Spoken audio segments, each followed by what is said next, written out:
Well, and the minister says there is a policy plan to expand discos to distribute the stranded 2,000 megawatts. Fashola has called on manufacturers to provide information on their location and the amount of power they need from the undistributed 2,000 megawatts. Well, let's talk this latest development in the energy and power sectors of Nigeria and the outlook for 2018. Energy analyst Samuel Ibiyemi is in the studio. Many thanks for your time, Mr. Ibiyemi.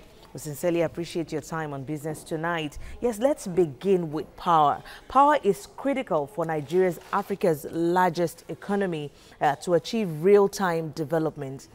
2017 began on a gloomy mood with a quantum of power generation available. Briefly, tell us, how do you think 2017 panned out, especially at the latest or the last end of 2017 when Nigerians had to experience another blackout? It still boils down to the issue of peace and commitment of our power companies.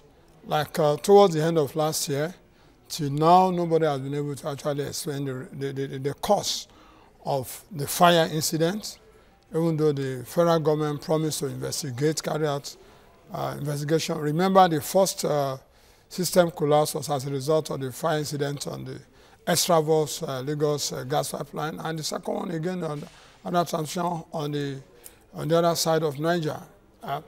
So it also boils down to the issue of security. It boils down to the issue of commitment. It boils down to the issue of, can I say, dedication and being patriotic. Because really, it requires a lot of investigation because the power sector recorded significant improvements between September and December. I was going to ask that. And you remember on December 8th, we recorded the highest peak, that is when we're talking of the available power, that is on the transmission on the national grid of 5,122. Again, on December 23, we recorded another one going to about 5,400 megawatts.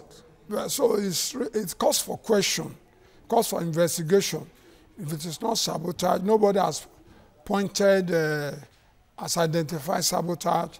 It has been an issue of incidents, fire incidents. So I believe if the government can actually come out, that will say that yes, these are the factors. They are as a result of negligence, or can we blame that system collapse on maybe funding? But so to say, most of the statements we've been having from the government, from Niger Delta Power Holding Companies, one of the is to say that yes, government has been releasing enough adequate fund for the power sector. So on the gas aspect, can we really blame that on funding? There is need for us to actually, so that this is 2018. As you rightly said, power is the engine for the economy. If today we have adequate power in the rural areas, the rural-urban migration will reduce. You know, it will also be very easy for manufacturing plants to relocate some of their factories to the rural areas where the cost of land, cost of production, again will reduce, where they can also invest in estate facilities such that their factory workers, again, will live in that. And it also leads to development. But we need power, not just in the city centers. We need power. From your word, from what we see or we're able to see or experience, there was an improvement in the generation, the transmission and distribution in 2017, just before that incident. Now that the minister has confirmed the completion of the repair, you know, as of today, installed capacity is over 10,000, it's about 12,000 megawatts installed capacity. You know, we have installed capacity, we have available capacity, we also have operational capacity. So for the installed capacity today, it's over 12,000 megawatts. As at December, we have available capacity over 7,000 megawatts. Then we have operational capacity, which is the available capital that can be willed from the generation to transmission to the national grid. That one hits over 5,400 megawatts. So with the project, the level of projects completed by the Ministry of Power last year, and also Niger Delta Power Holding Companies, you know, out of their 10 power plants, they were able to complete significantly over 8 of them. And again, they have also invested in transmission facilities. Even, you remember, towards the end of last year, the distribution lines also of Magboro. You know, there are some communities, even in Ogun State, who have been with that line for almost 10 years. So the distribution lines also, Niger Delta Power Company also invested in that. It was completed.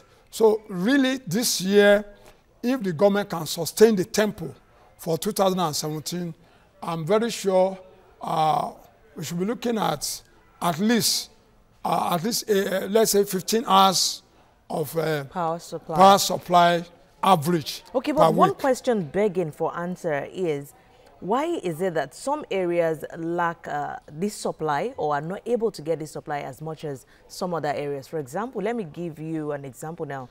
Ikeja area, I know they experience a lot of power supply, but if you go into the interlands, many a time they do not have lights. If they have maybe 2 hours a day, what could you say is responsible for that, very briefly? I identified 2 points. One is the distribution facilities, the transformers, distribution transformers. The DISCOs really need to invest in distribution transformers to take power to the residential homes.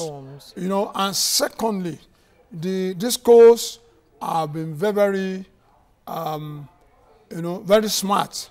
They look at areas whereby they know that they can easily recover their money. That is, you know, I'm happy you're for the residential homes, now. For the residential homes, you know, the ability to recover money is very low compared to commercial customers and industrial customers. Areas. Even though the price is very high, there are a lot of malpractices with residential homes. When we are talking of prepaid meters, you see a lot of people bypassing this prepaid. And there are some people also that, yes, they are very difficult customers to say. So when the average billing, as of today, you know, when they bill 100 million naira, it's very difficult for them to recover 30 million naira from residential customers. We have noted that challenge. So, so how do you think that can be solved? No, the only solution is for DISCOs to actually outsource, you know, because most of the staff of DISCOs also are very corrupt. And that's why you see their adverts coming out that don't give money to our staff. Because most of the staff of DISCOs, they are well paid. But you know, the culture of the whole power holding company of Nigeria and the old NEPA, whereby they go around, collect money, install, you know, power. You know, when you are owned 10,000 naira, they collect 1,000 or 2,000 from you, continue to use the electricity. So corruption is key. And customers, we need to really educate them also.